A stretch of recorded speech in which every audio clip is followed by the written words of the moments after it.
Welcome, everybody, to the Illusion of Consensus podcast. I'm Professor Jay Bhattacharya, and today I have with me Jason Strecker, who's is an educator originally from Australia. Jason, you were a teacher and headmaster actually for school for K through 12 education, and then later you became a columnist for The Spectator. A big jump, actually, I think, but maybe not so strange given your eclectic background as a computer scientist and mathematician. But the reason I'm so delighted to have you on is that you were also a commentator about the COVID madness in Australia, and I thought we could talk together today about what it was like to live through COVID in Australia through the pandemic. Thank you for joining me, Jason. Thank you very much for having me, Jay, and welcome from down under. Thank you. So Jason, why don't we just jump into it? I'm going to bring us back to 2020. And sorry for any flashbacks anyone listening is having, but let's think back to those days. And I remember sitting in California watching what was happening in Australia. In Australia, almost immediately as the rest of the world locked down, Australia took to it with gusto. Like the international airports got closed down, and unlike much of the rest of the world, Australia had tremendous success in the early days of the pandemic in reducing the total number of cases basically to zero. What was that like for you, Jason, when you were when you were living through that? What was your thinking in the earliest days of the pandemic? Yeah, that really concerned me. I guess if I take a step back, I'm basically a head of department, not a principal itself. So head of the mathematics department currently, but that's fine. I was actually sitting on a beach when I got the call, and I got a call from a relative in California, and he said to me, "Stop whatever you're doing and go and get some shopping because it's gone crazy here. People are barging into each other with shopping trolleys and stealing toilet paper." And I thought to myself, what are these crazy Californians up to? And so when we got off the phone, it gave me an opportunity to actually think about what was taking place. He's not someone that was born to saying things at a rash. So it was obviously something serious that had happened. But I sat back and actually thought at the time and thought, well, what is going to be the effect if something serious happens? And it actually kind of made me sick at the time because I couldn't work it out. Because if we believe that we've actually built up a good society or a free society, a society based on Christian or Enlightenment values, then we better be careful about making changes to it. And so that concerned me at that time. But I got to say, at the time, I thought this is going to be one of those things that's a big deal in the media and it's going to blow over. Needless to say, about 5 days later, his words seemed prophetic because the same thing happened here. It was crazy. Scott Morrison got up and initially as Prime Minister. Scott Morrison, he was the Prime Minister at the time in Australia, right? Yeah, Prime Minister at the time. And you're right, he actually closed the international borders before WHO even recommended to do so. In fact, they recommended against closing international borders and they'd already closed them. I remember watching him going, there's this disease coming, we're going to lock down and we've got to get prepared for it. We're going to prepare the hospital system in the process of doing so. But I actually looked at him, and by that stage, it started getting some feedback from different people, doctors in the US. And one of the things that they actually said at the time is that there's two main people that are affected by it. One is the aged. Okay, we can't do much about that. But the other is the obese. Now, Scott Morrison actually is carrying a bit of weight himself. And I thought, looking at him, I thought, you know what? Probably his better message is to say, hey, join me in losing a few pounds and getting fit because this disease is going to come. The rest just disturbed me how quickly things fell apart in terms of that. And we can talk about the effects of the border closures, I guess, probably a bit later on. But that disturbed me too because even though factually or numerically it may have looked good on paper, there's a consequence to your culture in shutting fellow Australians or fellow citizens overseas and isolating yourself. You're suddenly turning into a Berlin Wall type socialist country. But you're right. The opinion polls at the time, an Ipsos poll said that 82% of Australians approved of his decision to close the borders, ranked second in the world. So whatever happens. I was struck by that the lockdowns appeared quite popular in Australia. Yep. Although expats weren't allowed to come back home, even if their family members were sick or something, they still were not allowed to come home except, waiting for like a month or something in some quarantine facility, or several weeks in a quarantine facility. And at one point I priced, just for fun, Australia, like the price of a flight to Australia from California, which is normally, it depends on how you fly. It can be, it can run into the thousands, but it was into the tens of thousands. Yeah. So it was quite shocking. The other thought that I had when I was looking at Australia in those early days was, if COVID is a seasonal virus, and we didn't know that for certain then, but if COVID is a seasonal virus, it was Australia's summer in March of 2020, whereas it was a California winter when COVID hit. It seems to spread much more efficiently in the winter than in the summer, depending on the the microclimates. But it struck me as that Australia, being an island, actually might have a chance at zero COVID. But if it had a chance at zero COVID, it's something that's kind of fool's gold, right? You cannot be isolated forever. And the disease had very clearly spread rapidly throughout the rest of the world. It seeded, again, in the early days of the pandemic, in Iran, in Europe, in the United States, in South America, in India. And so the idea that you could be an island of itself, separate from the rest of the world, where the rest of the world has experienced this disease, and you're going to stay locked down, you'd essentially decided you're going to be locked down forever.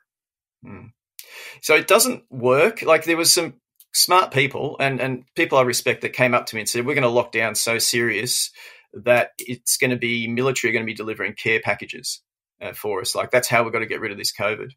And I respected what they said. Like, they're smart people, they're on the ball.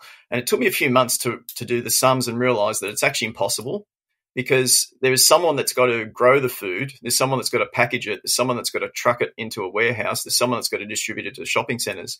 We have like 1 million people associated with those types of jobs, yet we have maybe 20,000 operational military people. You just simply can't do it. And then what happens to the military people when they get infected? It's such a stupid thing by clever people.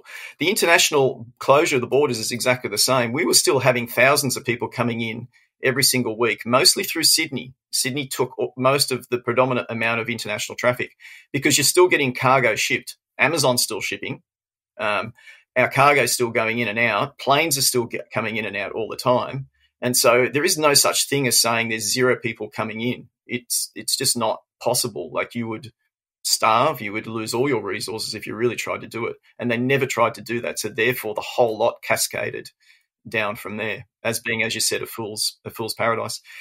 Economist Sanjeev Somblok has been doing a lot of work in that space, which I know you're aware of. And he actually used that exact term. He said what was considered the gold standard is actually the fool's gold standard, and has been known for over 100 years to be the case. I mean, I think that the idea that that you can isolate yourself forever and then disconnect yourself from the world economy it's utterly foolish, right? The idea that in the modern populations require connection with the outside world. And the idea of a lockdown, it may make sense in some sort of crazy little mathematical model that you play with. But we're talking about human beings, and we're talking about complex human societies. So I've always thought about lockdowns as essentially a luxury of the laptop class. Only a certain set of people actually have the capacity to withstand an extended lockdown. And it may be 10, 20, 30% of the population who won't lose their job, who won't lose their livelihood, and somehow have the psychological resources to stay sane despite being disconnected from their fellow humans. I don't think that's a very large fraction of the population, and most of the world population, even in the developed countries, we're talking about people who have to work in order to feed their family, who have to work, and for society to continue. Just as you said, Jason, I think is a really, really important point you make. You should not be thinking about societies as these things that are, we can just order robots to keep us isolated or apart from each other in some cell. That doesn't make any sense, right? Societies aren't like that. They're complicated ecosystems that require us to cooperate with each other. I want to okay, so let's just so listeners can have a sense of this. I wanted to talk about the various policies in the states and provinces of Australia, because they were just distinct from each other. It's obviously one nation. Each province, each state thought of itself essentially as a little fiefdom. And in fact, a lot of the rules around Australia limited the capacity for Australians to cross state borders during the pandemic. A restriction on movement, which itself is a violation of human rights. If your parents live in Victoria and you live in New South Wales, you can't go visit them, right? That for much of the pandemic. So I figured we talk through some of the policies that happened in the various provinces, just so listeners can get a sense of how draconian this was, right? And just to set the stage, I remember seeing posts online in 2020 of some Australians gloating that they had zero COVID paradise, that they could like go to concerts while the rest of the world was locked down, to show the success of the zero COVID paradigm that Australia followed. Okay, so why don't we start with Melbourne? So Melbourne is Victoria, home of Melbourne, but I think second largest city in Australia, had 270 days of lockdown, something like that. Hundreds and hundreds of days of lockdown. It wasn't a zero COVID paradise. Like through much of the pandemic, people in Melbourne were locked away, unable to engage in basic life. I don't know. You live in New South Wales, right? If I have it right, Jason. So what was your impressions about the Melbourne policy? Yeah, there's a really big tension. Victoria policy. Yeah, so Sydney is sort of the international city of Australia. It's the largest city as well, and New South Wales is the largest state. And yeah, as you correctly said, Melbourne is the second largest city and Victoria is the second largest state by population. And so the two are kind of equivalent to each other, and there's a bantering match that goes on. And Dan Andrews, I guess I rated at the time as the number one politician in the country. The way he managed the media and the message was simply phenomenal. So he's the premier of or the chief minister, I guess. I'm not sure what the term is of Victoria at the time. That's right. So he's the premier, equivalent to a governor in the US, basically. So he's the governor, and he's out there very clear in his directives, very clear in his narrative, and very forceful. And so much of the media actually fawned over him, going, "Oh, this guy is giving us such certainty in our lives." It was really sad to watch it take place. So New South Wales actually had the bigger burden of risk from external traffic, yet not as harsh measures. Now, New South Wales was terrible. Don't get me wrong. It was worse. We're coming to New South Wales. I figured we do that. We come to that at the end of these as we go through the states. Yeah, but yet the media but the results in Victoria was worse, and yet the media was pushing New South Wales to adopt the Premier from New South Wales or Governor from New South Wales to adopt Dan Andrews' measures in Victoria. So it was the measures that Dan Andrews came up with in Victoria were simply horrendous. And there's been no science or justification released on it. There has certainly been information to say that a lot of it was poll-driven. So he's gone, if I do this particular tactic, am I going to be popular? And of course, it became a situation, the harsher you became, the more popular you became. That was seen as what leadership is. And so, yes, everything you talk about is true and more. You had a pregnant mother, and I'm sure there's more than one. This is just what was videoed, was arrested in her home. So police barged into her home, dragged her away in her pajamas because she put a Facebook post up saying, "Hey, let's think about protesting the lockdowns." Like that's inhuman. I don't understand what goes through several police officers' heads to actually follow through with that. That's just an isolated example. That protest that around that time was met by the police by essentially with rubber bullets. Essentially, the anti-lockdown protests that was organized was met with essentially violent suppression. It didn't strike me as the kind of action a democratic country normally would respond to. These were peaceful protests. Yes, that's correct.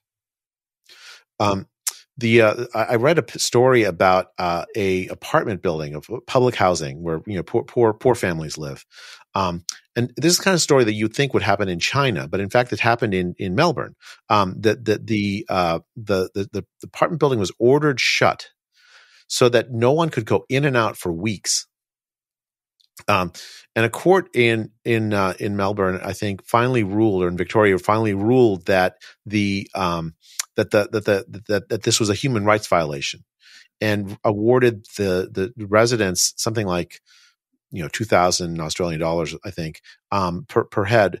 It strikes me as a very cheap cost for to violate a fundamental human right. Like you're just living your life, and all of a sudden you're not allowed to leave your building at all, even to go get food. Yeah, Victoria is one of the few states that has a Charter of Human Rights. It's equivalent to sort of a Bill of Rights, I guess, more than anything else. And Dan Andrews and co were seen to have proven to have actually breached that in a major way, and they didn't even need to apologise for it. Like, how does that happen? Like, how do you breach it? How do you be found to be breach it? And there's virtually no consequence for that. And the other thing I think folks don't know, if you didn't live through it in Australia, when there's a lockdown, even leaving aside apartment buildings like that, there were restrictions on your movement. Right, you couldn't leave your house for more than an hour or two. I'm not sure exactly the number. You weren't allowed to, if you were found more than like a kilometer away from your house, you could face fines or even arrest. So it was so stupid. And this is a game between the states. So they would originally have it as within 10 miles, let's say. And then one state would go, okay, well, I'm going to go 5 miles. And so the next state would go, okay, well, I'll go 5 miles. And then another one will go, I'll go 3 miles. And so this would be competition to restrict each other on it. In ours, so yes, basically roughly 3 miles would be it got down to in 2021. It started a bit larger than that. And yeah, you're quite right. They increased the fines from about $1,000, and at $1,000 they're kind of going, well, you can take the risk. But then they increased it to $10,000 and being arrested. And it's like, well, I can't afford to. How did they know that you were more than 3 miles away from your home? Well, that's a really good question. You had to, if you were traveling, you had to bring with you certain things, and one is identification. And so police could pull you over at any stage and say, well, where have you come from? Where is your home? Where's your address? And you had to give them that information. And they would literally, this is the measure that the premiers were saying, is they would use Google Maps or whatever it is to go, okay, well, you're here. You're more than 5 miles or 3 miles away from your home. They'll fine you and arrest you. But it got worse. So there's an incident where a friend of mine was riding up a winding. We've got some really nice, beautiful beaches and beautiful rainforest. Please come and visit. It's a great area. But he was riding on this windy rainforest road, right? And there's no one around, no traffic. Okay, but it is windy. Early in the morning is like 6 o'clock on the weekend on the morning, and it's during lockdown, so there's no cars anyway. But you don't stop on a place like that because there's blind corners for traffic. A policeman, he's by himself. A policeman pulls him over and demands to know why he's riding up this particular mountain. Now, that's pure, as far as I'm concerned, that is pure just authoritarianism, because he's putting his own life and my friend's life at risk at that point in time by stopping on a place which is dangerous to stop in the first place. If he's concerned about COVID, then the police officer is probably more inclined to have been in contact with COVID than the friend of mine anyway. So what is the point? And the point is, well, because you can. Like, there's no sense, there's no safety in that. There's only danger. I mean, the idea that COVID spreads outdoors, I mean, pretty much by 2020, middle of 2020, even early days, we pretty much knew that it was likely to spread indoors.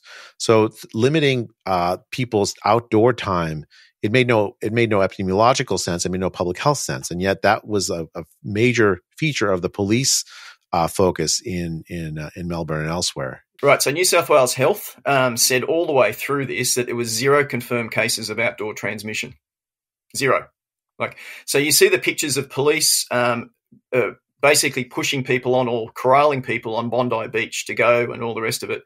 New South Wales Health was saying at the time they had 0 cases of outdoor transmission. And of course, the masks outdoors also were. I mean, there are these horrific videos, Jason, I'm sure you've seen of people violently arrested by multiple policemen because they weren't wearing a mask outdoors. Even young people, children. Okay, why don't we? I want to talk a little about Western Australia, in Western Australia, there was a cruise ship early in the pandemic that tried to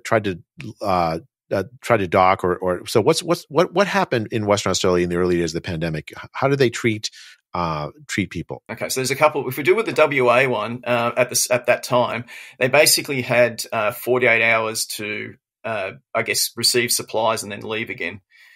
So that was it for them. They could not land. Now, the reason why they did that is, I don't know if you want me to go on to about the Ruby Princess a little bit. Yeah, please. Yeah. So so you from the Northern Hemisphere, you've got the Diamond Princess, and the figures around that and what took place with that. In the South, we actually had the Ruby Princess. A similar sort of thing happened. And in fact, as bad as Australia was, New Zealand was worse because it was actually in New Zealand waters at the time, and it got turned away because they closed their borders. So it came back to Sydney. And landed in Sydney. And basically there was nothing to receive them, so everyone just left. And so that was considered a scandal because this is about March 2020, and because of the fear around COVID, saying how can this happen? How can these disease vectors just land and go? Now, the actual story is when you actually hear the people being interviewed themselves, and this is very telling. It's very telling in that they interviewed people. I remember being interviewed on the radio, and they're, as cruise ships are, they're generally an older population. And so you've got a couple in their 70s or so, and they interview him and says, "Oh, how's your husband?" He said, "Oh, he's really sick. This is the sickest he's ever been. He's caught COVID." And then they asked him, "Oh, did he? Is he going to survive?" He says, "Oh, yeah, he's better now, but he was really sick for about a week." And then they asked her, "How did you avoid COVID?" And she's gone, "No, I had it. I was fine." Right. Now, the figures, and this is where I want to pay credit to you and ask you a question about the way we've been thinking, is early in 2020, you did a seroprevalence test in California, which produced a fatality rate of about 0.2%, right? Yeah, roughly. Yeah, roughly. A Ruby Princess is the same, and Diamond Princess is the same as well. So what's fascinating about that is the figures you came up with are actually reflected in real life. And for the uninitiated, there's usually a confidence interval, and there's some discussion about the statistics and argument whether it's true or not. They were very consistent. And so the Ruby Princess already at that time actually told us what the true story really was. Yet for some reason, those facts and evidence did not gain traction. Can you explain? I'll tell you, Jason, it was tough. I mean, I did the study early on, measuring how many people had antibodies in around where I live in Santa Clara County, and then I did a follow-on study the week later. This was early April 2020, Yep. and we found that there were 40 or 50 people with antibodies that the public health knew nothing about, because they had very mild disease. Of course, there were the hospitalized people, especially the older people that were high risk from this. But the overall infection fatality rate, we got 0.2. Other studies in places that had older populations were getting higher rates. Like I think New York, there was a study that was 0.9.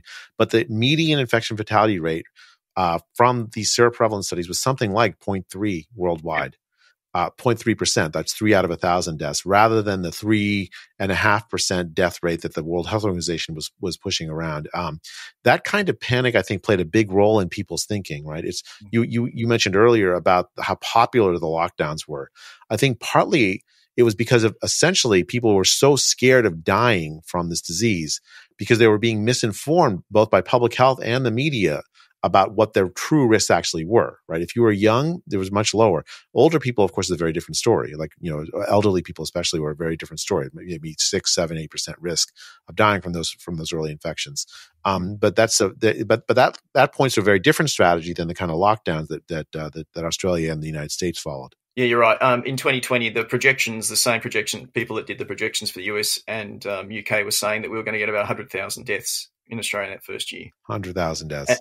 And all of the pictures about people dropping dead in streets. And a similar projection applied to Sweden suggested something like I think like 50,000 or 100,000 deaths on that order. And in 2020, they had, 6,000, 7,000, 8,000, something on that order. I mean, they were off by an order of magnitude. And of course, Sweden didn't lock down, didn't have the kind of draconian lockdown policies that characterize Australian and I think American policy. Let's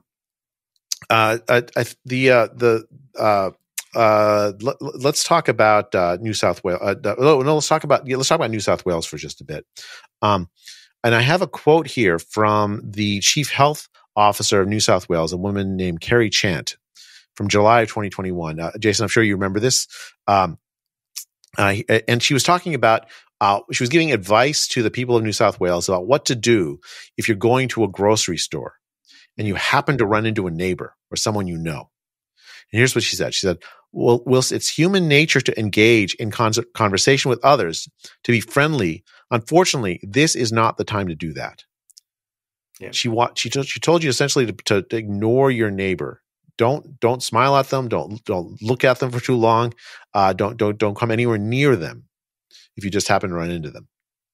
Can you, Jason? What happened so you were living through this? Did you actually? You must have heard that went famous worldwide because it was clipped.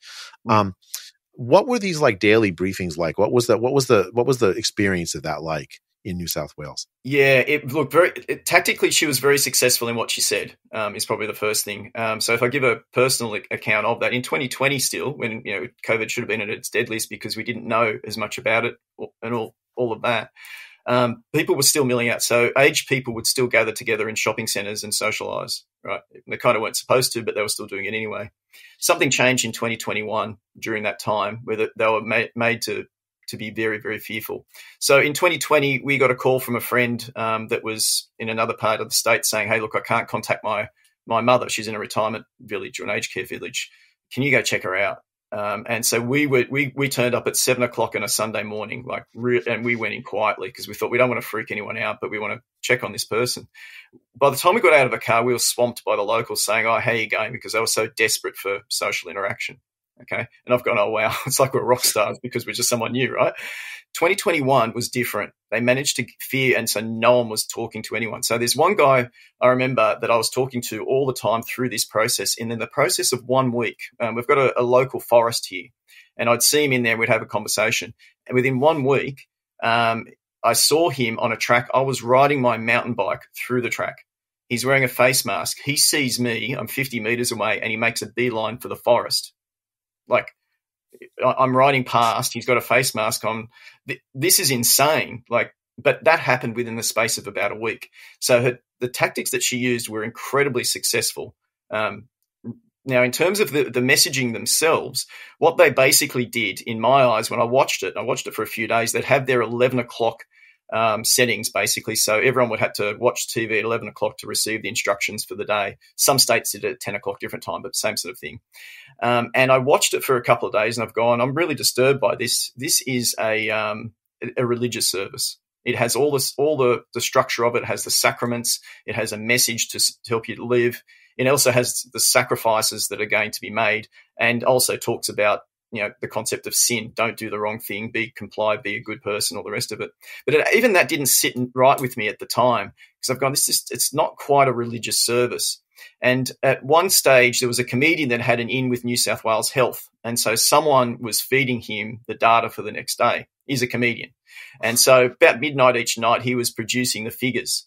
And he would do all sorts of wonderful mathematical calculations on the board using calculus and all sorts of things and come up with a number. And that number just so happened to be what it was announced the next day. Now, he got criticism saying, oh, he's using the wrong maths and all the rest of it. And I'm thinking to myself, he's a comedian. He's trying to make things humorous. Anyway, the Premier at the time, Barry Jekyllin, put a police squad on finding out where the leak was. And it was then that it dawned on me that this is not a religious service. She's controlling every single part of the messaging. And the authority figure, there's only a single authority figure there. This is a cult. This is an unquestionable cult.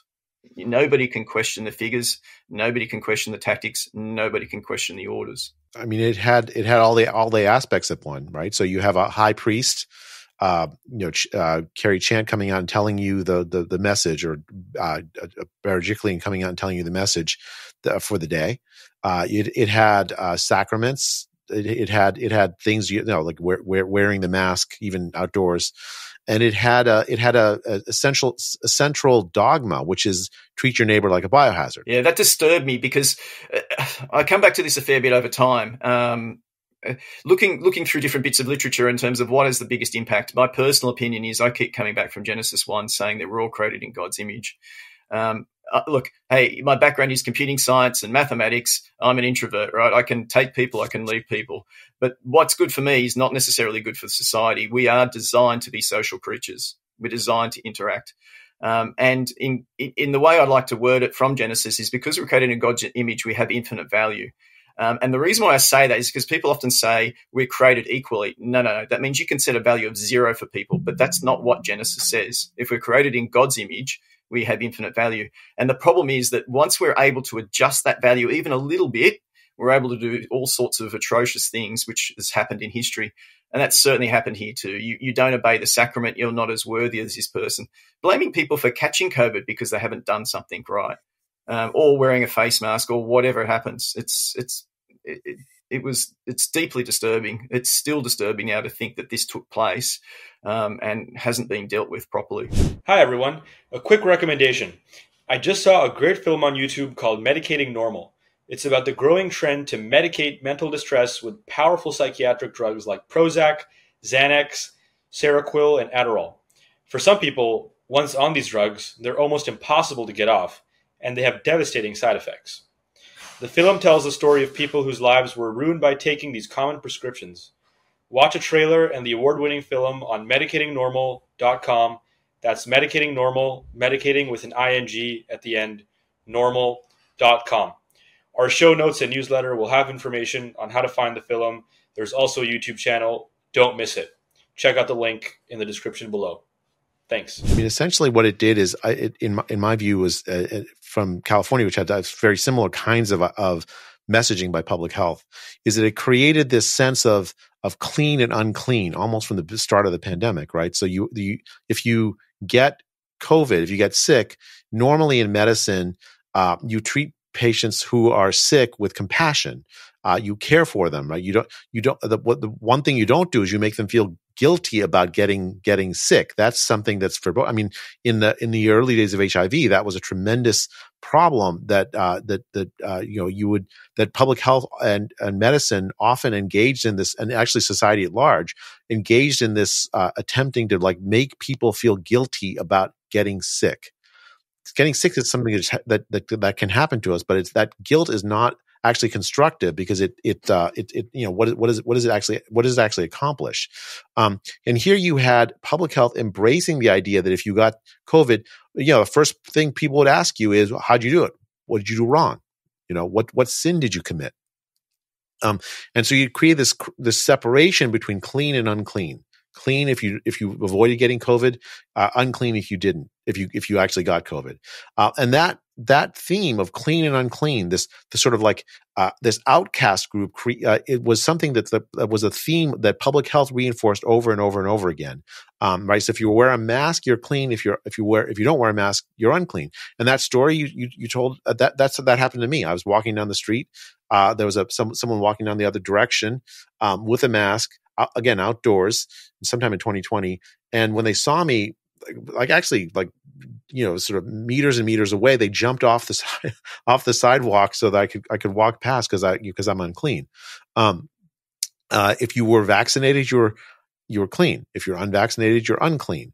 Right? The idea, the separation of all of society into clean and unclean, it's not something that I thought modern societies, certainly not modern Western society, would ever embrace. But in fact, it was, I think, a central pillar of public health policy during the pandemic, certainly in Australia and in California.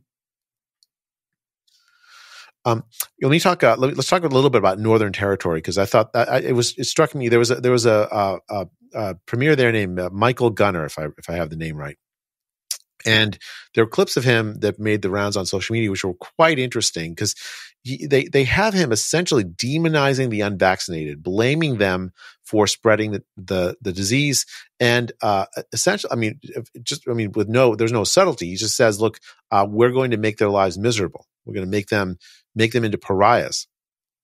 And they had a quarantine camp at a place named Howard Springs, I think, where the unvaccinated could spend weeks if they were exposed to COVID. They didn't have to be exposed to COVID. They didn't have to be exposed. They just had to be unvaccinated. Well, it's if there was there's a story, and this probably typifies.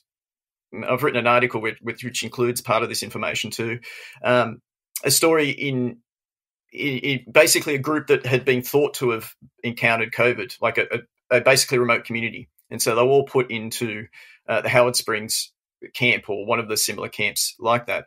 And two of the Aboriginals got sick of it, young guys, and they hadn't actually even tested positive for COVID. So they jumped the fence and they did a runner. And the police went and tracked them down and arrested them and dragged them back. And I've gone, this has got to end the whole lot. Like, it's like saying in the US context, you imagine police dragging down a black person or whatever and dragging them back for no reason. There is no arrest. There is no positive parts. Now, it gets even better than that. So where the community they came from is a very poor community. At the same time, we had our richest person in Australia flying across the country from state to state without any quarantine at all. So he flew from Twiggy Forest, mining magnate, flew from Western Australia through to New South Wales, and then the ACT, and then to Queensland, and then off to Glasgow and all around the world. So really the connection between freedom in Australia was your connection with a private jet. If you had a private jet, you could continue to go around. So not only was his words absolutely horrendous and tyrannical and wrong, it was also hypocritical too, because he's got one class of society or group of people that he's doing this to. Meanwhile, there's another group that are actually going around their business and doing whatever they please. I mean, if there was Dan Andrews, actually, I really didn't dislike. I really disliked, but Michael Gunner seemed to me just downright dangerous. Like, just dangerous. One of Michael Gunner's words were comments. He said, if you even talk against the vaccine, then you're an anti-vaxxer. And so by my mind, he should have, according to the Immunisation Authority, we're supposed to be having a COVID vaccine about every 6 months. So I think we're up to 6 or 8. So I wonder how many people have had 6 or 8 vaccines, according to what he said. Yeah, well, I mean, I think but before we get to the vaccines, because I do want to talk about the vaccines and the role they played in Australian policy, because I think it's very, very interesting, and there's some counterintuitive things here. But before we get there, I want to close the loop on how popular these policies were. Right, so the Dan Andrews, the Premier of Victoria, he was up for re-election, and Jason, what happened? Well, so he won. Right, and he won quite convincingly. Now, in his seat that he was actually in charge of, he was actually mired in controversy in his own seat, and he actually had a very good candidate run against him as well. So internally, there was a corruption allegation with a guy by the name of Cook. In fact, that I don't know who's under behest, but under the government's behest, they actually planted a slug. It's called Sluggate, if you want to look it up, in this guy's cooking facility, and that found out to be the case. So he's mired in controversy in his local seat against a good candidate. He does lose some of his majority, but wins comfortably, and still retains being premier quite comfortably too. Now, we can argue and say that the opposition, which was the opposition of the right wing in our country called the Liberal Party, is terrible, and that's true. But still, you still voted this guy in comfortably. I've got to say it. That we voted him back in. Yeah, I mean, it's striking because I was through much of 2020 thinking, okay, when people understand the harms of these lockdowns they're doing to our children, to working class people, that people would change their minds about them, and that they would start to vote out some of the politicians. But in fact, it turned out not to be the case, right? Actually, in item after item, you saw.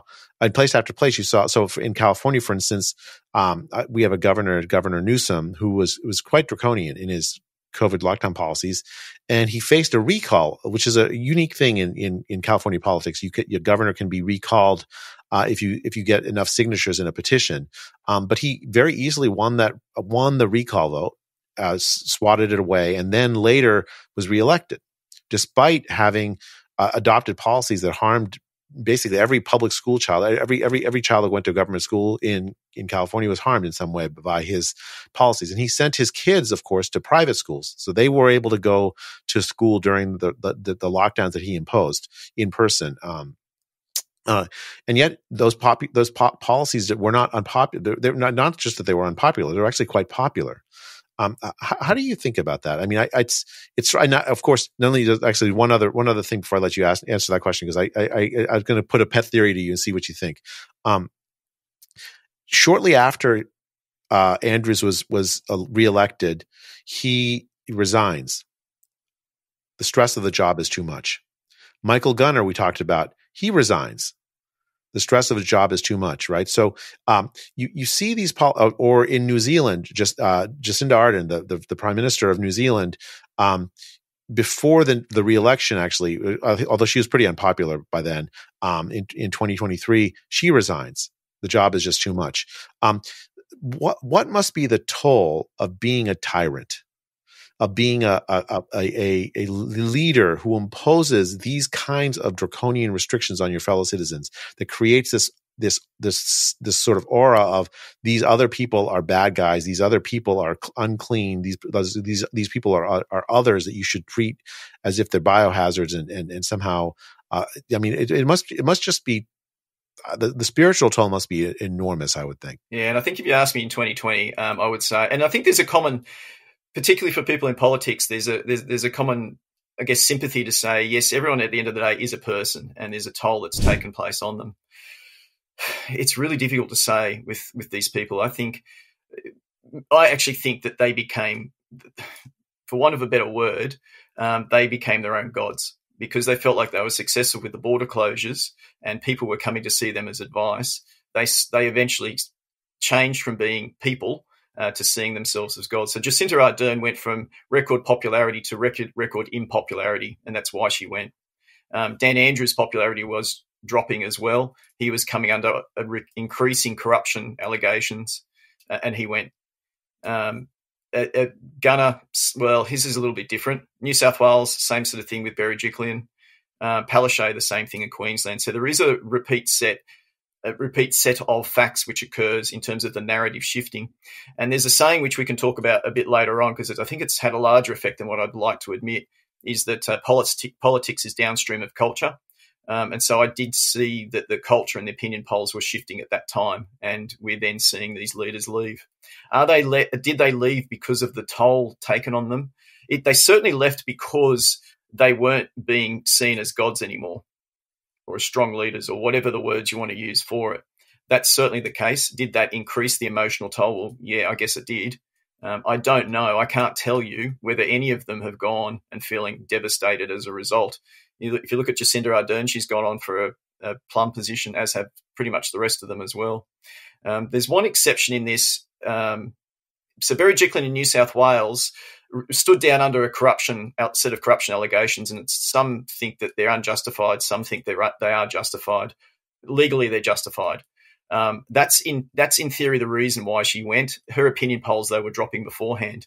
We then had a premier by the name of Perrottet come on board as well. Now, he's not perfect by any means, and he was only in for 6 months and then lost the next election because that particular party had become on the nose. Liberals, yeah, she was Berejiklian was Liberal, whereas Andrews was Labor, and that's right. Yeah. So Berejiklian should have been better because she was on the right wing in terms of at least respecting individual autonomy, and she wasn't though. Yeah, well, if you compare yourself to the devil, then yeah, you look pretty good.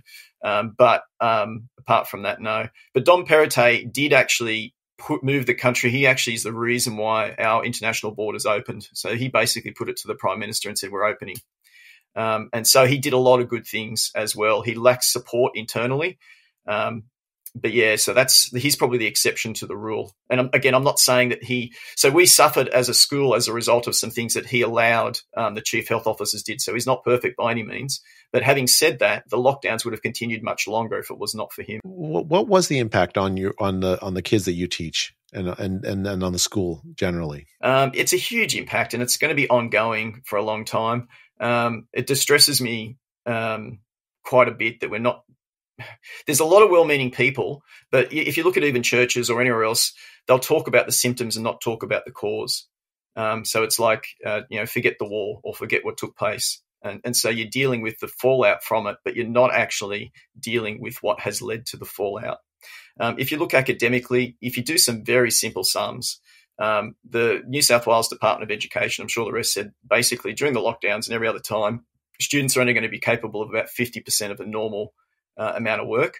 So they've suddenly said, well, okay, so kids only need to go 2.5 days a week then. What's the point? Is there a purpose of education? Is it suddenly not valued if half of it is now valued? Now, internally, our school made the call to drop it to 1/3, which was sensible because the kids were just not coping.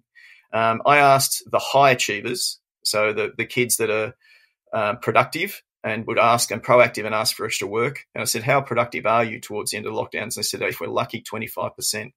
So if you look at it just numerically from a value, they've basically lost 2 years worth of education. In the maths sense that I'm responsible for, you can see the gaps in the learning all the way through. So imagine this, let's say you're 10 years old and you learn your 4 and 5 times tables, and you're 11 years old and you learn your 7 or 8 times tables, but you missed that year. So you never learn the 7 and 8 times tables. That has a flow-on effect to other things later on. Now, if someone asks you what 3 times 4 are, you're going to know what it is. But if they suddenly ask you what 6 times 7 is, you're not going to. So it's not going to be a consistent thing that they can't always do the questions each time. It is particular slices of types of questions that they can't do. And so us personally, we've actually peeled back a lot of the extra work that we would do to concentrate on the core skills. And we're having success with that. But needless to say, they've lost a lot of education as part of that process. Yeah. And what about the mental health of the kids? Yeah. So the stories at the time, so the kids themselves, so I interviewed personally parents and parents and kids of an extended class. So these are the kids that are normally high performing. So they'll go on to be engineers and perhaps doctors and other things too. Again, proactive kids. And they said that basically they saw, one of their comments was that they saw no end to this. There was no future because every day had become the same. There was no separation between home and school because you were doing it at home, and a constant fatigue that had taken place too. It was really quite distressing. Parents said the same sort of thing as well. And one of the interesting things with parents is they actually started to use the trauma word that my kid's not normally lazy, so it's not them being lazy. They've just got no energy. They've got nothing.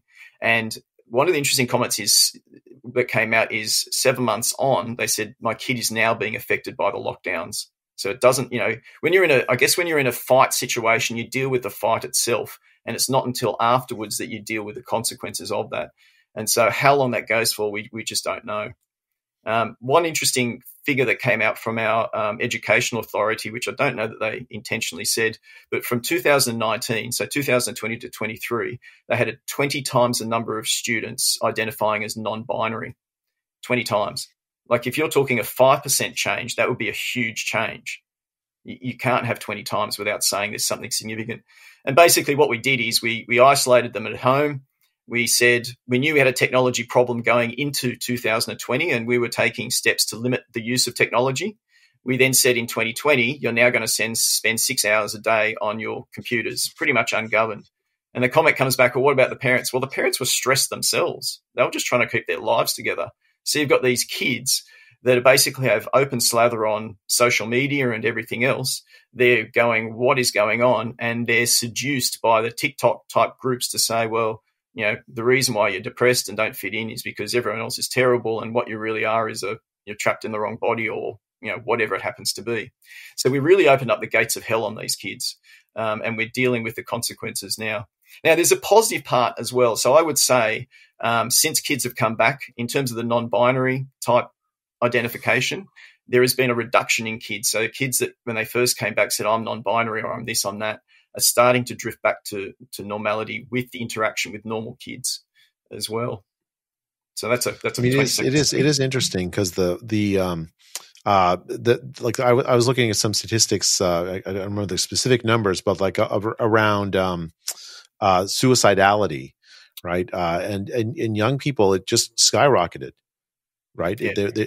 It went tremendously high. You had depression, anxiety, the need for psychiatric care.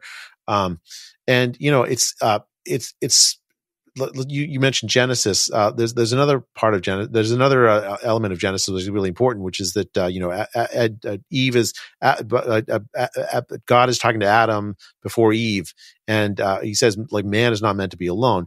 And that's just true. Like we're not meant to be, and especially young people are meant to be in society with other young people. And online is not a substitute for that. You really do need the kind of human interactions in order to really to understand what it means to like function in a society with other people. It's a major part of why school is so important, I think. There's a reason why we call solitary confinement a punishment. Right? Yeah. The kids are not going to stay solitary. They're going to try and find relationships and establish it in most cases. Okay, so I want to turn to another a topic, which is the way that the role that vaccines played in the policy of the Australian COVID policy, and I'll just give you my view, and then I'd love to have your reaction and corrections and whatnot, Jason, as you've been doing. Okay, so when I was thinking about the Australian COVID policy, and I was looking and saying, and I could see this sort of triumphalism about, well, we got to zero COVID in 2020. It struck me as that there was no chance for Australia to rejoin the community of nations until there was a vaccine. Because the idea is that if you're an isolated nation and you got zero COVID, but the whole rest of the world around you has COVID, you're not going to open up. Because you know that as soon as you open up, all the uncleanliness is going to wash over into your shores, right? And in a way, the success of zero COVID was a trap that said, "Look, we need some way." And so, to me, when the vaccine came, I thought, okay, Australia will open up after it vaccinates, and I expected Australia to rapidly open up. In December, like January 2021, when the vaccine started rolling out in the United States and elsewhere. But then, as the time wore on, it took longer and longer for Australia to actually. And I think the Australian vaccination campaign really didn't start getting going in earnest until September or October 2021, 8 or 9 months. And in the meantime, there were lockdown after lockdown after lockdown in places with all of the harms that we've been talking about. And so, this was a prediction. I have to say, you have to admit when you get things wrong. I completely got that wrong. I did not expect there to be this extended embrace of zero COVID with the vaccine available. And of course, there were issues with like exactly which vaccines. You can tell that story, Jason, because you told me the story well. But what was your impression in 2021 when the vaccine started to come out about what would happen to the Australian demand for lockdowns? Yeah. Okay. So I'm going to start with a theory first, and we'll build on that. I could see the figures in the opinion polls shifting in 2021.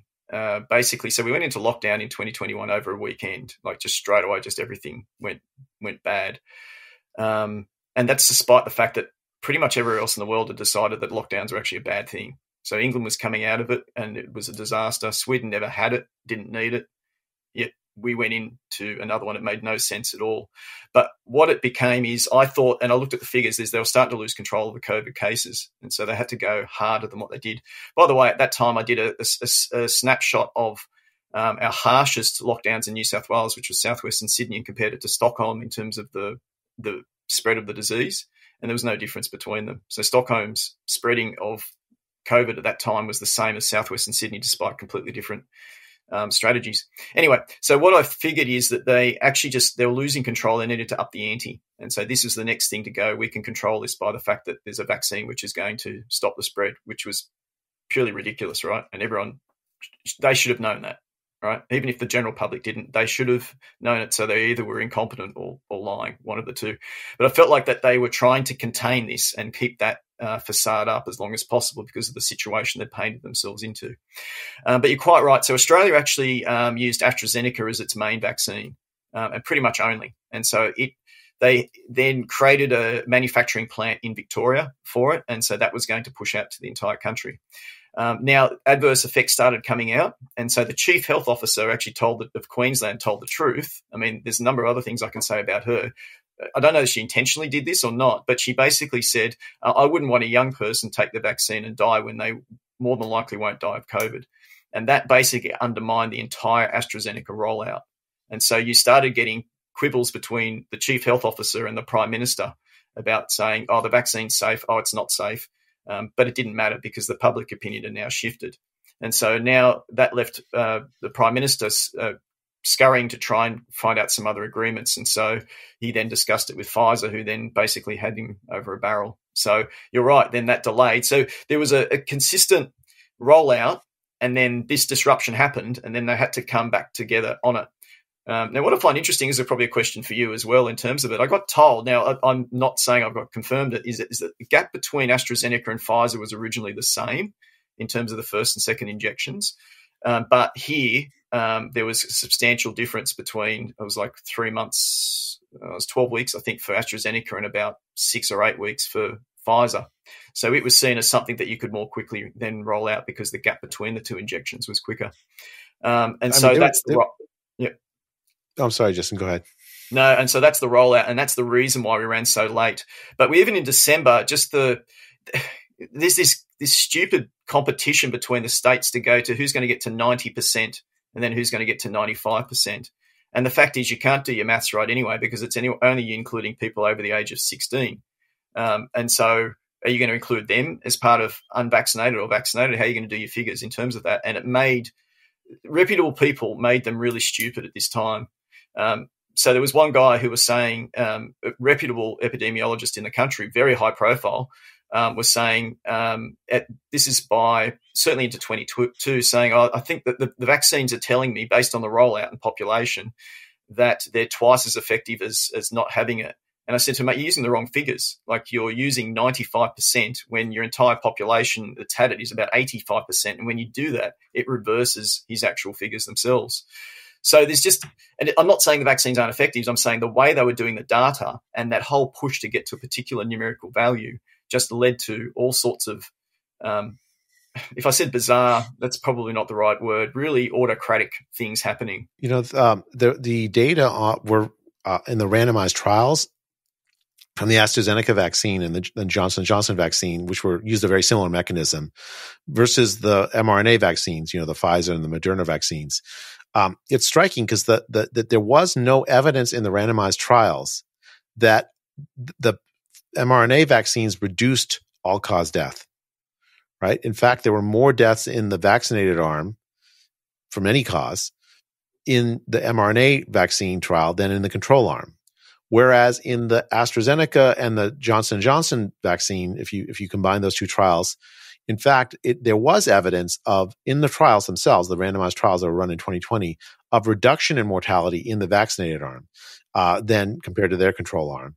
This is a very well done study by Christine Stable-Ben, an epidemiologist in Denmark. So in a sense, Australia is making the exact wrong mistake based on very, very incomplete data rather than following what the data from the trial said. I mean, in a way, it was a mistake to go to Pfizer based on the randomized data. And the fact that Pfizer, what it led to was essentially a year of lockdown, right? All this mess over the vaccine, rather than dissipating the fear of COVID, it led to vaccine mandates, more division, more ostracization of people, in ways that I think damaged the social fabric pretty fundamentally.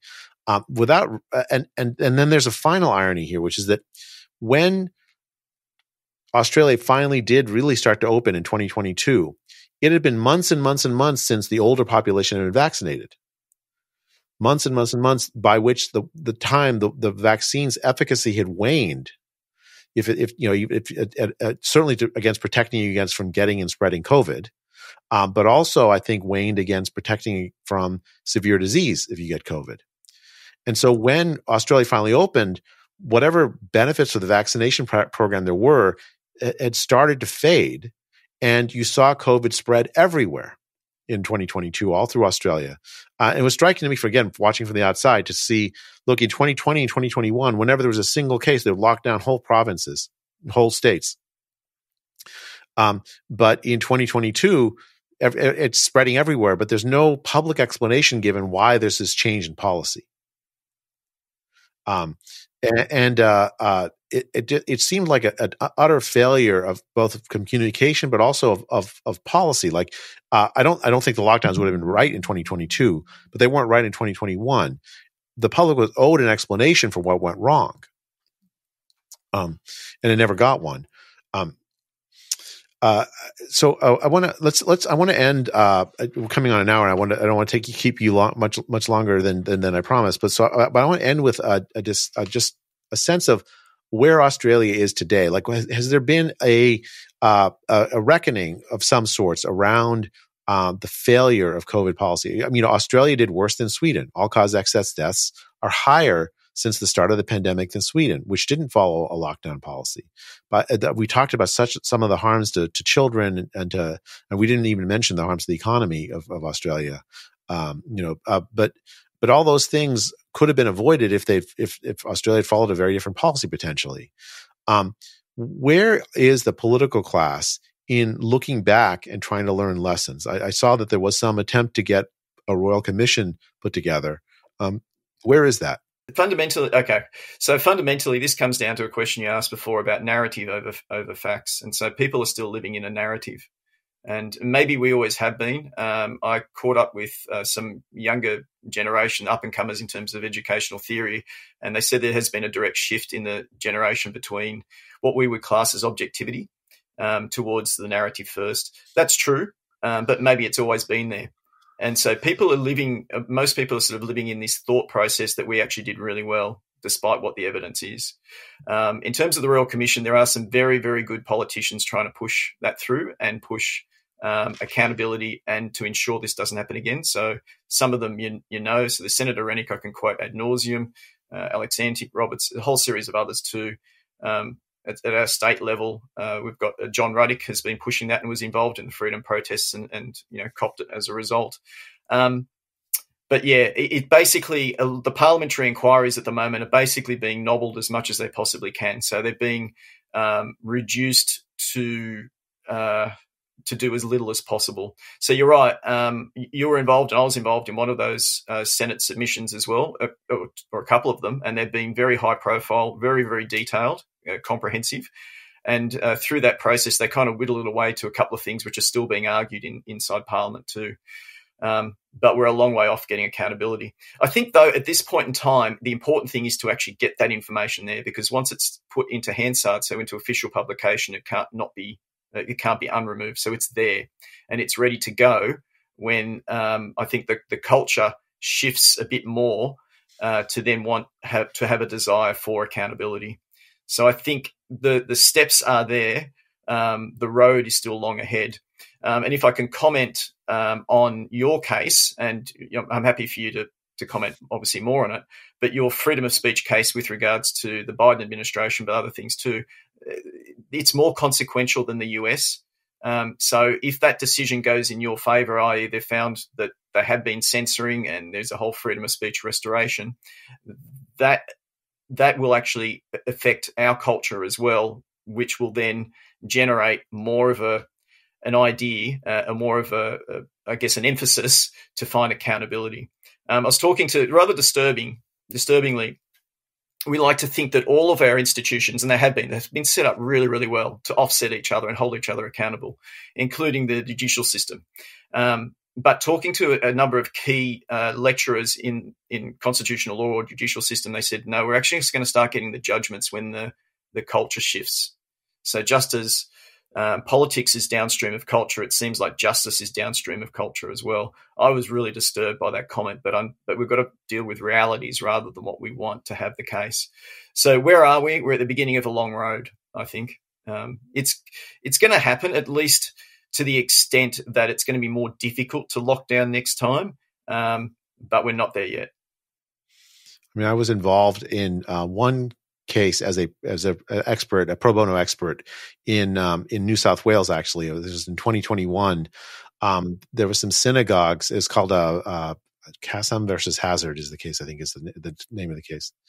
And it was a synagogue that just what they wanted was to be able to, blow the, the horn, that they blow. I don't know the word for it, but during a religious celebration.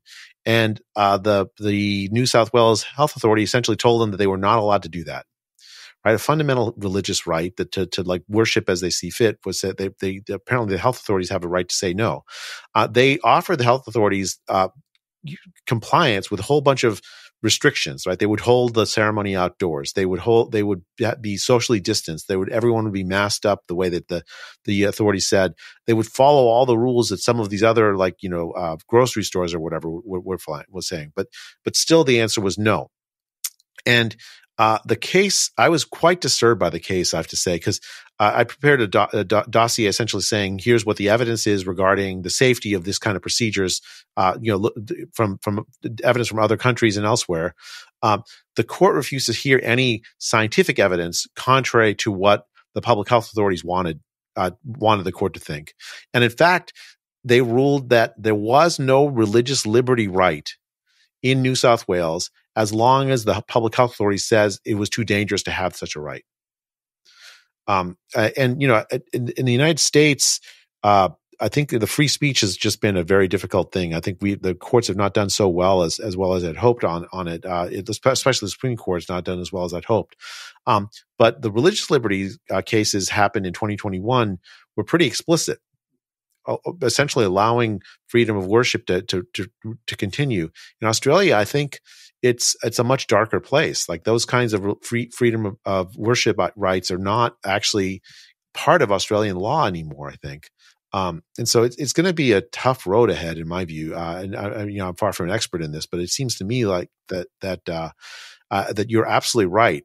There needs to be a cultural shift so that people understand that these kinds of basic human activities, the ability to go visit your friends, the ability for your kids to go to school, so for you to run your business, for you to go to work, to go to worship, all of those things are actually under threat under the current way that we think about pandemics.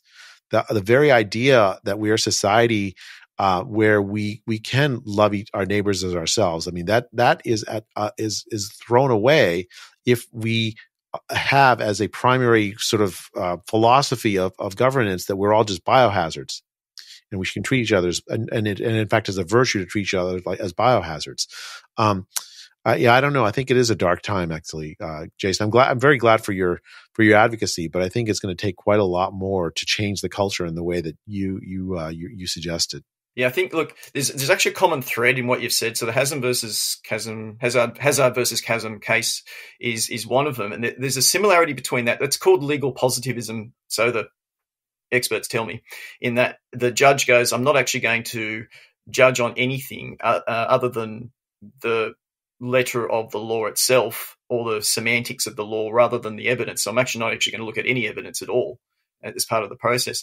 But what is consistent about this, and again, Senator Rennick actually posted just recently about this, again, about his communication about border closures, is that both of those cases do not treat people as people. They treat people basically as produce or as a commodity or as a cow or something else. They're not treating them as individuals. So in the border closure case, it's exactly the same.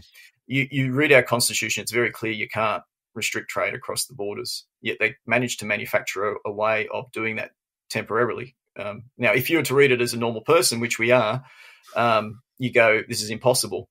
When you talk about the religious authority as well, it is in our constitution and it's just been ignored. When we talk about people being stranded overseas, our passports are stamped very clearly, which says, please make sure that this passport gives the right for this person to have free passage, including home. Well, are the words do they mean anything? And if they don't, if they're not enforceable, those words come from ideas. That's why they're put down. We thought they was something successful as a society and important. We thought they were important enough to write them down in official documents. If they're not enforced or not seen as something important, then really nothing's important. Our whole society is based on honesty. So, if I, as a business, I order a stack of stationery I get a customer order, and the business delivers that stationery with an invoice to pay it. I haven't paid anything at that stage. There's an implicit trust that I'm actually going to pay for that product. But if we're no longer good to our word, and if we're starting to treat people not as wonderful beings that they are, but as commodities, that's a very dark place to end up in. And I think that's the concept that needs to be changed. And there's a professor by the name of Ian Benson at Notre Dame University has been trying to push the concept of Christian virtue. And I think that's where our culture starts, is that understanding, as you said, love thy neighbor, but a proper understanding of what that means. Love thy neighbor doesn't mean that that person has to get vaccinated or wear a face mask or whatever it is. And that's what's being twisted at times too. But it's that virtue. And again, I don't care whether people call it from enlightenment values or anything else. The point is, it's a set of non-negotiables with the way that we treat each other. And right. That's where we need to focus on. Right. Our government should treat us as human beings, not as biohazard, not as commodities. And I think that fundamental principle has been subverted during the pandemic in ways that I think are quite dangerous for governance. And for the futures of people. I mean, I think you can't have a government that thinks about people that way and still have the basic guarantees of human liberty and human dignity that we have. I mean, I guess I confess I took for granted before the pandemic. Right. Yeah, I agree with you. I would never have thought this stuff was possible before. Oh, okay, Jason. On that slightly dark note, maybe we can have another podcast later, a year from now, and when things have turned toward the more positive. But for now, let me let you go. I've been talking with Jason Strecker from Australia, talking about the Australian response to the pandemic. This has been Professor Jay Bhattacharya for the Illusion of Consensus podcast. Until next time, thank you for listening.